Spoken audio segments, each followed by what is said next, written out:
istilah melakukan seksual di luar nikah non marital gak ada.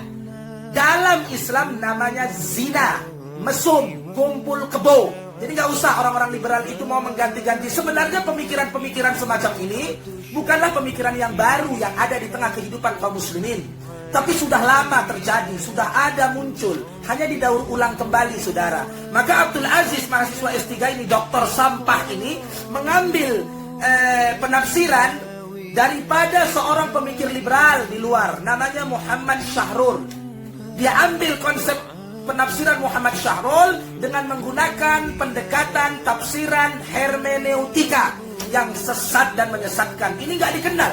Metodologi penafsiran Al-Quran dengan menggunakan pendekatan hermeneutika atau hermeneutik dalam dunia tafsir, dalam ulumut tafsir itu tidak dikenal, saudara. Para ulama nggak ada gunakan tafsir itu, sehingga melahirkan pemahaman-pemahaman istinbat-istinbat hukum yang sesat.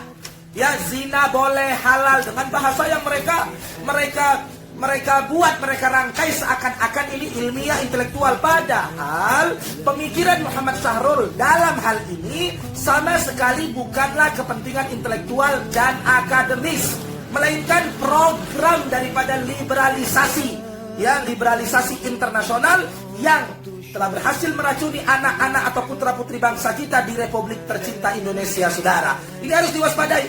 Kemudian yang ketiga yang ingin saya sampaikan adalah kesalahpahaman dan kengawuran Abdul Aziz, si dokter sampah ini, adalah mengkiaskan dalam konsep milkul yamin, ya, mengkiaskan perbudakan dalam konsep milkul yamin dengan mut'ah, kawin kontrak. Ini jelas fatal, qiyas ma'al farid.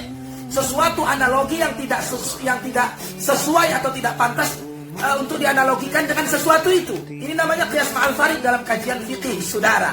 Milkul yamin itu budak yang sah kita gauli berdasarkan kaidah fikih yang disepakati oleh a'immatul madzahibil arba'ah dalam konteks peperangan. Dihalalkan, walaupun tidak sebaliknya. Kalau perempuan punya budak laki-laki, maka majikan wanita tidak boleh melakukan hubungan seksual dengan budak laki-lakinya. Tapi kalau seorang majikan laki-laki diperbolehkan untuk menggauli atau melakukan hubungan seksual dengan budak wanitanya. Menghalalkan perzinahan dengan alasan apapun, dengan argumentasi apapun, adalah perbuatan riddah.